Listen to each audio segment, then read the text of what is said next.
Kei te whakaaro nui te iwi o te arawa ki te whakamahi i ngā rawa ngāwha o tō rātou rohe, hei mahi hiko. Ka tahi anō ka tū te hui ātau a te pūmautanga o te arawa, nō reira kia rongo ai tātou i ngā kōrero mō taua hui, me whakawhiti atu tātou i nei ki tō mātou tari i kirikiri roa, ki te kōrero kia Willie Te Aho, he kere tari o te rōpū hiko o te arawa waka. Tēnā rā koe, Willie. Kia ora rā, Scotty. Me pēhea te tuki ai o koutou tēnei kaupapa hiko nei kātahi, kā rua heaha hoki ngā painga, ngā huara nei kei roto? Ko te whakautu ki te pātai tuarua ko tēnei, nui atu i te rua piriona tāra te wāri o te pakehi nei. Ai, mā te pūtea ka rere te manu, ka rere te kaupapa nei, engari koera te tino whainga mō tātou i roto i a te arawa tuatahi.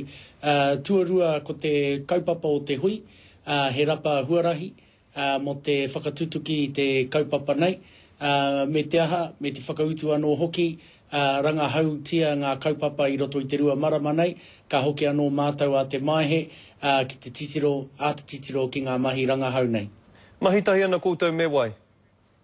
I karangahia ngā me ki ngā tohunga i tēnei mahi, ki te haramai ki te whakatakoto kaupapa kia mātou, ara ko te tumuaki o Mighty River Power, tuarua ko te tumuaki o Contact Energy, me tō tātou tohunga i ki te atu au i roto i ngā whakaahua i rātana, tumunako wereta, te hea mana o Tuaropaki. I karangahia rātou te haramai te whakatakoto kaupapa, mārama ana ngā kaupapa i whakatakoto ngia, ana ko te tino nako o te kaupapa, me mahi tahi ka tika.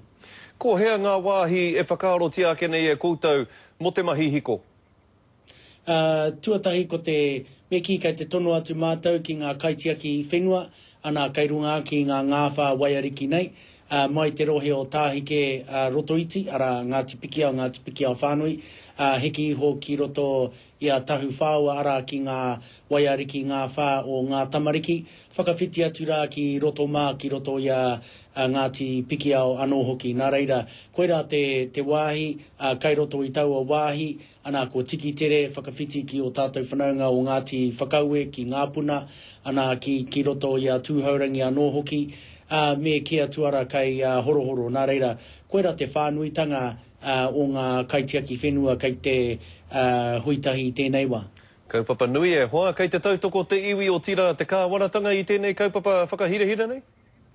Ko tono atu mātou ki te kāwanatanga tuatahi, mā te Māori Economic Task Force, nā reira wai mari e mātou, i tāia e te tō rātou hekere tari, Rachel Jones, te haramai te noho te titiro ki tō mātou hui, me tā mātou hia te whakatakoto kaupapa ki mua i a rātou, me ngā minita o te krauna anō hoki, kei te hana ake etahi o mātou ki waitangi a te rima o tērā marama, ki reira pēr ka kōrero tia anō tēnei kaupapa, ka hoki anō mātou a te maihe, ka karangahia tētahi hui, ka tono atu mātou ki a GNS, ara Geonuclear Science, ko rātou ngā tohunga mō ngā mahi rangahau, ka tepungia tā rātou ripoata ki mua i te aroaro o te iwi a te marama o maihe, kai nui, kai muri a mātou, me ki ngā iwi whaipanga ki ngā waiariki ngā whā e tautoko ana i ngā mahi rangahau i tēnei wā.